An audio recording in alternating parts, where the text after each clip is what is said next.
அதானே ஆரம்பிச்ச 2வது எபிசோட்லயே கட்டி பிடிக்க ஆரம்பிச்சிட்டீங்க. இன்னும் என்னென்னலாம் பண்ண போறீங்கன்னு தெரியல. ஒரு ஷோல ஸ்கிரிப்ட் இருக்கலாம். மொத்த ஸ்கிரிப்ட் தான் ஷோனா எப்படி? சத்தியமா இதெல்லாம் நம்புற மாரியே இல்ல. தயவு செஞ்சு கொஞ்சம் ரியலா ட்ரை பண்ணுங்கடா.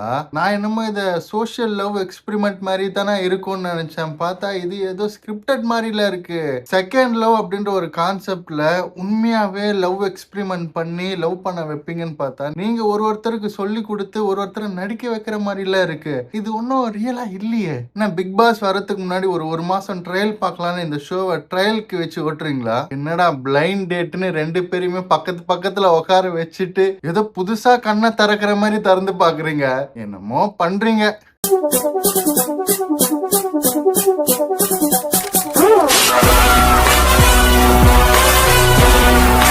வணக்கம் மக்களே, இன்னைக்கு செகண்ட் லவ் ஷோவோட எபிசோட் 2 அதை பத்தி தான் இன்னைக்கு பேச போறோம். இன்னைக்கு எபிசோட் எதை பத்தினா பியாண்ட் ஃபர்ஸ்ட் இம்ப்ரெஷன் அப்படின்ற மாதிரி ஒரு டைட்டில்ல இன்னைக்கு எபிசோட் வந்து ரிலீஸ் பண்ணிருக்காங்க. என்னன்னா இவங்க ஒருத்தரா சூஸ் பண்ணாங்கப்பா. எபிசோட் 1ல பிளைண்டா அவங்களோட வாய்ஸை மட்டும் கேட்டுட்டு சூஸ் பண்ணாங்க. வாய்ஸை மட்டும் தானே கேட்டு சூஸ் பண்ணாங்க. அது யாருன்னு முகத்தை பார்க்கணும்ல. அப்படியே சர்ப்ரைஸா வந்து இன்னைக்கு வந்து அவங்கள வந்து பிளைண்டா டேட் பண்ண போறாங்க அப்படின்ற மாதிரி தான் கான்செப்ட்.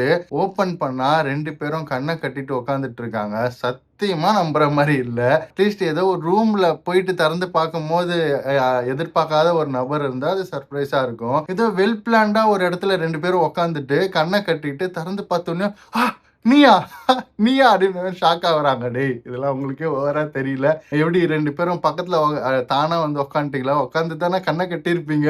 எதிர்க்க இருக்க யாருன்னு உங்களுக்கு தெரியாது. ஏதோ பண்றீங்க.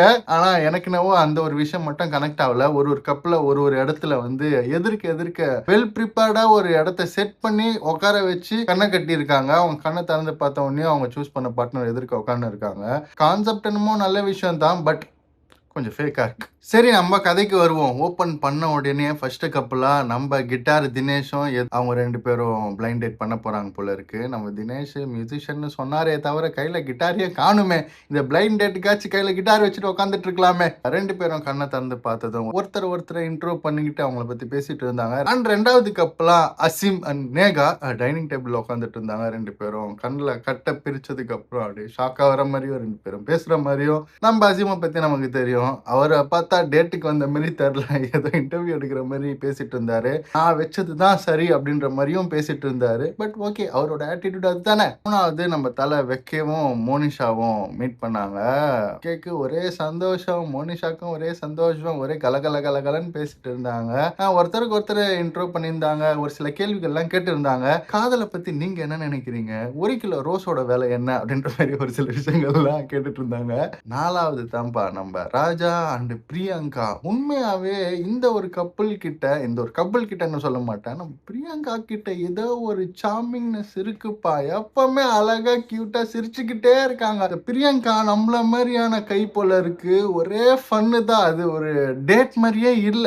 உட்காந்து எதிர்க்க ராஜாவை கலாச்சிட்டு உட்காந்துட்டு இருக்காங்க. அம்மா இது ஒரு பிளைண்ட் டேட்டுமா. நீ ஃபர்ஸ்ட் அவங்கள பாக்குற, இம்ப்ரெஸ் பண்ற மாதிரி எதனா பேசுமானா உட்காந்து அவர் பேசுறதுக்கு கவுண்டர் போட்டு சிரிக்க வச்சுட்டு இருக்காங்க. பட் இருந்தாலும் செம்ம கியூட்டா இருந்துச்சு. எனக்கு பிரியங்காவை ரொம்ப பிடிச்சிருக்குப்பா. அண்ட் முக்கியமான ஒரு விஷயம், இருட்டுல அவங்க வாய்ஸ் மட்டுமே கேட்டு அவங்க பார்ட்னரை சூஸ் பண்ணாங்கன்னு சொன்னாலையா, அதுல ஒருத்தர் 2 பேரை சூஸ் பண்ணிருக்காங்க அப்படின்னு சொல்லியிருந்தேன். அதே மாதிரி அந்த வரிசையில நம்ம ராஜா பிரியங்கா மட்டும் சூஸ் பண்ணல, ஏடனும் சூஸ் பண்ணிருக்காங்க. அதனால கொஞ்ச நேரம் பிரியங்கா கலகலன்னு பேசிட்டு ஏடனுக்கு வழியை விட ஏடன் அதே சீட்ல வந்து உட்காந்து அவங்க கொஞ்ச நேரம் ராஜா கிட்ட பேசியிருந்தாங்க. எப்படி எதனால என்ன சூஸ் பண்ணீங்க அப்படின்ற மாதிரி எல்லாம் கேள்வி கேட்க, நீங்க எல்லா சுச்சுவேஷன்லயும் மெச்சூரா ஹேண்டில் பண்ணுவீங்க அப்படின்னு சொன்னீங்க. அந்த ஒரு வார்த்தைக்காக தான் விழுந்துட்டேன் அப்படின்ற மாதிரி எல்லாம் 2 பேரும் பேசி பழகிட்டு இருந்தாங்க.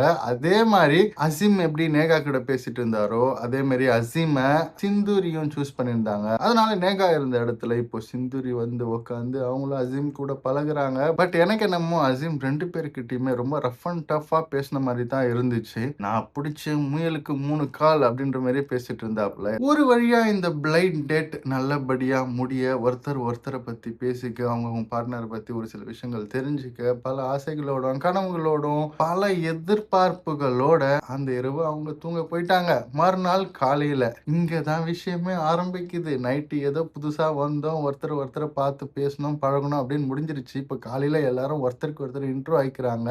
பாய்ஸ்லாம் போய் கேர்ள்ஸ் ரூம் உள்ள போயிட்டு ஒரு ஹாய் சொல்லிக்கிறாங்க. இந்த ஒரு இடத்துல தான் அந்த விட்டு போன 2 பேர் இருக்காங்கல்ல, எல்லாரையுமே எல்லாரும் சூஸ் பண்ணல. ஒருத்தர் 2 பேரை சூஸ் பண்ணதுனால ஒரு 2 பேர் விட்டு போயிட்டாங்க. யார் அந்த 2 பேர்னா, நம்ம அபீதும் நம்ம தேஜஸும் விட்டு போயிட்டாங்க. தேஜஸ்னா இந்த அமெரிக்காக்காரு. அபீத் வந்து இந்த பாக்ஸர்னு வச்சுக்கலாம், பாக்ஸரு. அவர் இன்ட்ரோடக்ஷன்ல தான்ப்பா நான் ரொம்ப ஸ்பீடா இருப்பேன், ரொம்ப எனர்ஜியா இருப்பேன்னாரு. ஆனா எபிசோட்ல ரொம்ப காமா இருக்காரு. தேஜஸும் அபீதும் கூட எல்லாருக்கும் போய் ஹாய் சொல்லிட்டு எல்லாருக்கிட்டையும் பேசிட்டு இருந்தாங்க. நம்ம வைக்க போயிட்டு மோனிஷா கிட்ட நைஸா ஸ்பெஷல் குட் மார்னிங் ஒன்று சொன்னாரு. இப்போ தான்ப்பா பிளைண்ட் டேட்டோட உண்மையான முகம் நம்மளோட கேர்ள்ஸ் கிட்ட இருந்து வெளியே வந்துச்சு. அதான் எப்பவுமே கேர்ள்ஸ் கொஞ்சம் ஒரு சில விஷயங்களெல்லாம் பரணி பேசுவாங்கல்ல, அதே மாதிரி காலையில எழுந்து உட்காந்த உடனே பிளைண்ட் டேட் ஒன்றும் பெருசா ஒர்க் அவுட் ஆகலையே, உனக்கு ஒர்க் அவுட் ஆச்சு, உன்கிட்ட அவர் இப்படி சொன்னாரு, உன்கிட்ட அவர் அப்படி சொன்னாரு அப்படின்னு பேச ஆரம்பிச்சு அவங்க மனசுல இருக்க விஷயங்கள்லாம் கொஞ்சம் வெளியே வர ஆரம்பிச்சது. என்னன்னா, பிளைண்டா ஒரு வாய்ஸை கேட்டு ஒரு டேட்டை கன்ஃபார்ம் பண்ணாலும் அவங்க கிட்ட நேர்ல பழகும் போது ஒப்பீனியன்ஸ் மாறுது. நேர்ல பேசுனதுக்கு அப்புறம் உங்களுக்கு ஒப்பீனியன்ஸ் மாறி இருக்கு. அது நம்மளால நல்லா புரிஞ்சிக்க முடியுது. இதுல முதல்ல என்னன்னா, இப்ப பிரியங்காவும் ஏடனும் வந்து ராஜாவை பிளைண்ட் டேட் பண்ணாங்க. பட் நம்ம ராஜா என்ன பண்ணிட்டாரு, நேர்ல வந்து பார்க்கும்போது ஒரு ஹாய் கூட சொல்ல, ஒரு குட் மார்னிங் கூட சொல்ல, என்ன நம்மள ஒரு பேருன்னு செலக்ட் பண்ணிருக்காங்க, இவர் என்னப்பா நம்மள கண்டிக்கவே மாட்டாரு, டிசப்பாயின்ட்மெண்ட் பா அப்படின்ற மாதிரி ராஜா மேல ஒரு டிசப்பாயின்மெண்ட் ஏடன் அண்ட் பிரியங்கா வச்சுட்டாங்க. அண்ட் அதையும் தாண்டி நம்ம சிரிச்ச முகம் பிரியங்கா என்ன பண்ணிட்டாங்க, அபீத் மேல ஒரு சாஃப்ட் கார்னர் காமிச்சாங்க. நல்ல பொண்ணுப்பா இந்த பிரியங்கா. அபீதை பார்க்கும்போது ரொம்ப சைலண்டா இருக்கு, எனக்கு பாவமா இருக்கு, நான் இந்த மூணாம் நம்பர் அபீத்தை தான் சூஸ் பண்ணிருப்பேன், ஏதோ ஜஸ்ட் வாய்ஸ் நல்லா இருக்குன்னு ராஜா சூஸ் பண்ணிட்டேன், எனக்கு இன்னொரு ஒரு வாய்ப்பு கிடைச்சதுன்னா நான் அபீதை தான் சூஸ் பண்ணுவேன். ரொம்ப மனசை திறந்து ரொம்ப ட்ரூவான எமோஷனை ஷேர் பண்ணாங்க. எனக்கும் பிடிச்சிருந்தது. அவங்க அபீதுக்கு கன்சர்ன் பண்றதும் நல்லா இருந்துச்சு. அண்ட் பாய்ஸ்லாம் கூட ஒருத்தரை இன்ட்ரோ பண்ணிக்கிட்டு பேசிட்டு இருந்தாங்க. அப்பதான் இந்த தேஜஸ் வந்து அவரை பத்தி சொல்லியிருந்தாரு. அவரு கும்பகோணம்காராம்பா. கும்பகோணத்துல காப்பி குடிச்சவரு இப்போ வந்து அமெரிக்கால போயிட்டு டென்னிஸ் விளையாட்டு திரும்ப இப்ப சென்னைக்கு வந்திருக்காராம். முகத்தை பார்த்தா கும்பகோணம் சாயல் எதுவுமே தெரியவே மாட்டேங்குது தேஜஸ். சரி மக்களே, இந்த இடத்துல எனக்கு இந்த ஒரு விஷயம் கொஞ்சம் ஆர்டிபிஷியலா பட்டுச்சு. என்னன்னா, பிக் பாஸ் மாதிரி இந்த செகண்ட் லவ் ஷோ கிடையாது. பிக் பாஸ் ஒரு கம்ப்ளீட்டான ஒரு சோஷியல் எக்ஸ்பெரிமெண்ட் ஷோவா இருந்துச்சு. இந்த செகண்ட் லவ் அப்படின்றது வந்து இவங்க எல்லாருமே ஒரு இடத்துல தங்க வச்சிருக்காங்க. தங்க வச்சுட்டு அவங்க வேலையெல்லாம் செய்யலாம். இங்க குக்கிங் டாஸ்க் எல்லாம் கிடையாது. ஆல்ரெடி அந்த கிச்சன்ல ஃபுட்லாம் ப்ரொவைட் ஆயிருக்கு. இவங்க போய் சாப்பிட்டா மட்டும் போதும். இவங்க சாப்பிட்டு லவ் பண்ணிட்டு புரணி மட்டும் தான் பேசணும்னு நினைக்கிறேன். அது எந்த அளவுக்கு ரியலிஸ்டிக்கா இருக்கும்னு தெரியல. கொஞ்சம் ஆர்டிபிஷியலா இருந்த மாதிரி எனக்கு தோணுச்சு. உங்க வேலையோட செய்யும் போது அந்த ஃபுல் டே நம்ம இன்ட்ரெஸ்டா பார்ப்போம். இது அப்படி கிடையாது. திடீர்னு ஒரு டாஸ்க் தராங்க. அந்த டாஸ்க் அப்ப மட்டும் இவங்க பெர்ஃபார்ம் பண்ற மாதிரி இருக்கு. அது வரைக்கும் அவங்க நார்மலா இருக்க மாதிரி தான் இருக்கு. ஸோ இது ஒரு சோஷியல் எக்ஸ்பெரிமெண்ட் ஷோ இல்லாத மாதிரி தான் எனக்கு படுது. It's just a scripted reality show அப்படின்ற மாதிரி எனக்கு பட்டுச்சு. இதெல்லாம் இருக்கட்டும். நம்ம அசீமை 2 பேர் சூஸ் பண்ணாங்கல்ல, நேகா சிந்துரி. அவங்க 2 பேருக்குமே அசீம் வந்தது பெரிய டிசப்பாயின்மெண்டா. அவங்க எதிர்பார்த்த அசீம் வேறையா, ஆனா வந்த அசீம் வேறையா. இது என்னங்க கதையா இருக்கு. சரி, ஓகே. அசீமே உங்களுக்கு முன்னாடியே டிவி ஷோஸ்ல தெரியும் போல இருக்கு. இந்த அசீம் தான் வருவாருன்னு அவங்க எதிர்பார்க்கல போல இருக்கு. அவங்க வேற ஏதோ ஒரு கனவு கண்ணனா ஒரு அசீம் வருவாருன்னு நினைச்சு நம்ம ஆட்டிடியூட் அசீம் வந்ததுனால அவங்களுக்கு ஒரு பெரிய டிசப்பாயின்மெண்டா. அண்ட் அசீம் அவர்கள் அவங்கள பேசவே விடலையா, அவங்கள ரொம்ப டாமினேட் பண்ணாரா, அவரோட கருத்துல ரொம்ப போல்டா இருந்தாரா, கொஞ்சம் கனெக்ட் ஆகிறதுக்கு கஷ்டன்ற மாதிரியா 2 பேரும் புரணி பேசிட்டு இருந்தாங்க. அந்த புரணி நான் கேட்டுட்டு உங்ககிட்ட சொல்லிட்டு இருக்கேன். சரி மக்களே, இப்ப காலையில எல்லாரும் உட்காந்து பேசி முடிச்சு காபி டீ பிரேக்ஃபாஸ்ட் எல்லாம் சாப்பிட்டு முடிச்சாச்சுல. அப்படியே கட் பண்ணா ஈவினிங் காமிக்கிறாங்க. பிளசண்டான ஒரு ஈவினிங்.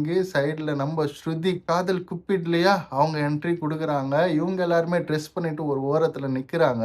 இப்போ ஏதோ ஒரு டாஸ்க் பண்ண போறாங்க. நல்லா எங்களுக்கே புரிஞ்சுது. ஒரு இடத்துல ஃபுல்லா இவங்களோட போட்டோவும் ஒரு இடத்துல ஜாடியில ஏதோ ஒன்று வச்சுட்டு இருந்தாங்க. அப்போ எனக்கு புரிஞ்சிருச்சு டாஸ்க் பெர்ஃபார்ம் பண்ண போறாங்கன்னு. ஸ்ருதி எல்லாருக்கிட்டே இன்ட்ரோ ஆகிட்டு செகண்ட் லவ் எபிசோட்ல டாஸ்க் பண்ண ஆரம்பிச்சுட்டாங்க. இந்த டாஸ்க் பேரு ஸ்பைஸ் ஜாராமா. என்னன்னா, கரம் மசாலா அந்த மாதிரியான விஷயங்கள் எல்லாம் ஒரு ஜாடிக்குள்ள வச்சுட்டு அந்த ஒரு விஷயங்களுக்கு ஒரு ஒரு கேரக்டரிஸ்டிக் வச்சுட்டு இந்த பக்கம் கண்டஸ்டன்ஸோட பேர் வச்சுட்டு இந்த ஒரு கடுகை பார்த்தா அவங்களுக்கு என்ன தோணுது, இந்த ஒரு மிளகா பார்த்தா யாரு உங்களுக்கு தோணுதுன்னு இந்த போட்டோ எடுத்துட்டு போயிட்டு அந்த ஒரு ஸ்பைஸ் ஜார் கிட்ட வைக்கணும். இதுதான் வந்து டாஸ்க். சரி, இதை விளையாட ஆரம்பிச்சாங்க. இதுக்கப்புறம் இந்த டாஸ்க் முடிஞ்சதுக்கப்புறம் நம்மளோட ஸ்ருதி வந்து கிளம்பிட்டாங்க. இவங்க டின்னர் சாப்பிடும்போது ஒருத்தர் உட்காந்து ஒரு இடத்துல பேசிட்டு இருந்தாங்க. அப்போ வந்து நம்ம அசீம் வந்து பிரியங்கா கிட்ட, "எப்படி நீங்க அப்படி சொல்லலாம்? என்னோட கேரக்டர் வெளியிலேருந்து பார்க்கறதுக்கு ஆட்டிட்யூடா தெரியலாம். பட் உள்ள நான் ரொம்ப அமைதி தெரியுமா? சாஃப்ட் தெரியுமா? என் கேரக்டர் மாறலாம் இல்லையா?" அப்படின்ற மாரி ஒரு டிஸ்கஷன் போயிட்டு இருந்துச்சு. உள்ள நெறைய பேர் பேசிட்டு வந்தாங்க. இந்த டைம்ல தேஜஸ் ஒரு வேலை பண்ணாருப்பா. சாப்பிட்டுலாம் முடிச்சுட்டு எல்லாரும் கீழ உட்காந்து பேசிட்டு இருக்கும்போது, இவர் மட்டும் தனியா மேல போய் உட்காந்து, தேஜஸ் ஒரு முக்கியமான வேலைய வந்து இந்த டைம்ல பார்த்து விட்டாரு. மேல உட்காந்து நேகா கிட்ட தனியா பேசின்னு இருந்தாப்புல. நல்லா தான் பேசிட்டு இருந்தாரு. கீழ எல்லாரும் கும்பலா பேசிட்டு இருக்கும்போது, இவரு தனியா ஏதோ கனெக்ட் பண்ண ட்ரை பண்றாரு. இவருக்கு பார்ட்னரும் கிடைக்கல இல்லையா? அதனால ட்ரை பண்றாருன்னு நெனச்சேன். நல்லா பேசிட்டு இருந்தவரு, "நம்ம கொஞ்சம் ஹக் பண்ணிக்கலாமா?" அப்படின்னு கேட்டு, டமால்னு ஹக் பண்ணிட்டாருப்பா, அவங்க சொல்றதுக்கு முன்னாடியே. பட் இருந்தாலும் 2 பேரும் மேல ஹக் பண்ண உடனே கீழ ஒரு பரபரப்பான சூழ்நிலை. அசீம் அத பார்த்துட்டு, "ஏய் மேல கட்டி பிடிச்சுட்டு உட்காந்துட்டு இருக்கான்பா" அப்படின்னு பேசி, எல்லாரும் ஷாக் ஆயி, அந்த எப்படி நடந்துச்சுன்னு அத பார்க்க, எண்டிங்ல ஒரு கிளாமர போட்டு இந்த எபிசோட முடிச்சுட்டாங்க. சரி மக்களே, ஆஸ் ஆஃப் நவ் ஒருத்தர் இப்பதான் வந்து பேசி பழக ஆரம்பிச்சிருக்காங்க. இன்னும் யாரும் பர்ட்டிகுலரான ஒரு பார்ட்னர சூஸ் பண்ணல. இன்னும் ஒரு கன்ஃப்யூஷன்ல தான் இருக்காங்க. பிளைண்ட் டேட்ல ஒரு பார்ட்னர் இருந்தாலும், அவங்களோட அட்ராக்ஷன் ஒரு பார்ட்னர் மேலயும், ஒரு ஆள் மேலயும் தான் இப்ப வரைக்குமே போயிட்டுருக்கு. இவங்களுக்கு இவங்க தான் இன்னும் எதுவும் டிசைட் ஆகல. பட் இது 2வது நாள் தான். 3வது எபிசோட்ல என்ன நடக்கப் போகுது? யார் யார சூஸ் பண்ண போறாங்க? என்னலாம் நடக்கப் போகுது? எவ்வளோ பொசெசிவ் வரப்போகுது? எவ்வளோ ஃபைட் வரப்போகுது? அப்படின்றத பொறுத்திருந்து தான் பார்க்கணும். உங்க கூட நானும் ரொம்ப ஆவலா காத்துட்டு இருக்கேன். இந்த 5 வாரம் நீங்க என் கூட டிராவல் பண்ண போறீங்க. நிறைய விஷயங்கள நம்ம பேச போறோம், ஷேர் பண்ண போறோம். அதுக்கு முன்னாடி சப்ஸ்கிரைப் பண்ணாதவங்க சப்ஸ்கிரைப் பண்ணிக்கங்க. இந்த வீடியோ ஃபுல்லா பார்த்துருந்தீங்கன்னா, உங்களுக்கு பிடிச்சிருந்ததுன்னா, ஹைப்ன்னு ஒரு பட்டன் இருக்கும். அதையும் பிரஸ் பண்ணீங்கன்னா, எனக்கு ரொம்பவே ஹெல்ப்ஃபுல்லா இருக்கும். சரி மக்களே, அடுத்த எபிசோட்ல என்ன நடந்துச்சுன்னு நாளைக்கு சொல்றேன். Until then by from Isaac.